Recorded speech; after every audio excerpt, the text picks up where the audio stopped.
politically. Don't let somebody call you a conservative. No, call me by my political name. I'm a Frederick Douglass Republican.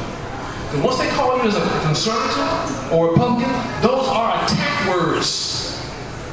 And attack is on. I was sitting on a panel, and I'm the only conservative there, but that's not how I define myself. Everybody's from liberals. So they said, well, as a conservative, K.Carl, so wait a minute, I'm a Frederick Douglass Republican. You do not have my permission to call me anything other than my political name. I'm a Frederick Douglass Republican. Call me by my name. Had I allowed him to get away with calling me a conservative, he would attack. He would attack. But when you're a Frederick Douglass Republican, that's a hedge around me. I wear this shirt every time I go somewhere. I don't care. I can go into the heat of liberalism and not get burned. I feel like Shadrach, Meshach, and Abednego. I can wear a gasoline jacket and walk through hell and not get burned. Because Frederick Douglass, thank God that we have a literary collection of his writings that will refute the propaganda of the left. Thank God we got Douglass. We got to put him in the game. Okay, Carl. Can I give you a testimony? Sure. Okay. Having seen you at the Republican Party gathering down in Perry a month ago, and listened to your message, did a little research on you and your book, and decided I would give it a tentative test to start with. Okay? Then you can hear this here. Okay, the tentative test was to introduce myself exactly as you said. And I had people that, you guys know me already, okay? You know I'm not bashful, and I will talk to anybody. So I used a target audience. Some of my customers who like to talk politics to me. And those people, when I would approach them, would ask me that question. Well, what party do you belong to? And I would say the Republican Party. Ooh. And I said, I'm a Frederick Douglass Republican. And everybody that I said that to backed off.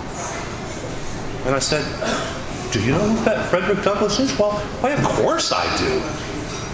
He was the hero abolitionist. Of course I know my history. And I said, thank you. Now, on the other end of the scale, knowing that Martin Luther was also a Republican, I tried the same thing,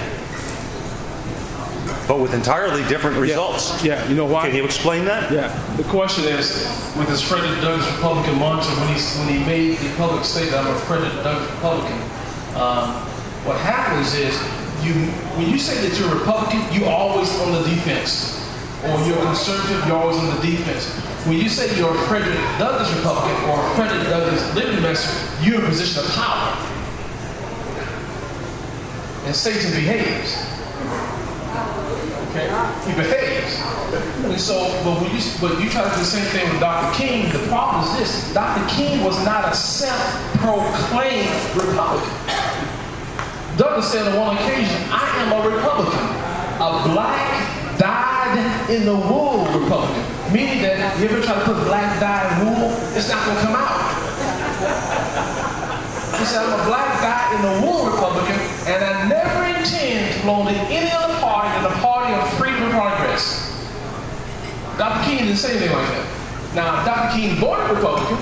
He voted for Eisenhower in 56-57. He voted for Nixon over Kennedy in the 60s. Okay? Dr. King's father was a registered Republican. But Dr. King was not a self-proclaimed Republican. Douglass is a bad boy. Douglass is a bad boy. Dr. King, Frederick Douglass is the father of the Civil Rights Movement. He is the father of the Civil Rights Movement. Dr. King got his ideas and strategies from Douglass, many of them. Douglass is the father of the Civil Rights Movement. Dr. King is the son of the Civil Rights Movement. It started with Douglass, a Republican, the quintessential constitutional conservative. Let me say this. One of the other challenges of the book is you're going to get a lot of You might hear it a lot. One of the challenges in the book is you hear people say, well, the Republican Party today is the Democrat Party of old because they switched roles. Because some of the Dixiecrats left the Democrat Party and came Republicans.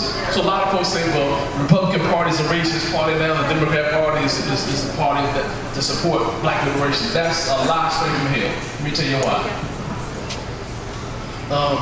The platform of the Republican Party has never changed. The platform has never changed, like the Democrats can do right now with same-sex marriage in their platform. The platform of the Republican Party has never changed. We had some moderate leaders got us off track, but the platform hasn't changed. Here's what happened. When those Dixiecrats became Republicans, most of the Dixiecrats stayed Democrats. Al Gore's daddy in Tennessee, a senator, stayed a Democrat. Richard Russell stayed a Democrat. Robert Byrd stayed a Democrat. J. William Mansfield, I think Bill Clinton's mentor, stayed a Democrat. Here's the thing. What they're trying to say is this, that all the racism in politics is in the Republican Party. That's not true. Racism has no political face. Racism has no political face. There's racism in the Democrat Party. Because you always have one or two misfits to give an organization a bad name. I speak at Tea Party groups across the country.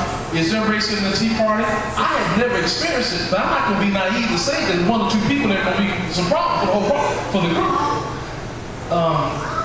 Some of the biggest racists I've seen in my life are blacks and how blacks treat each other.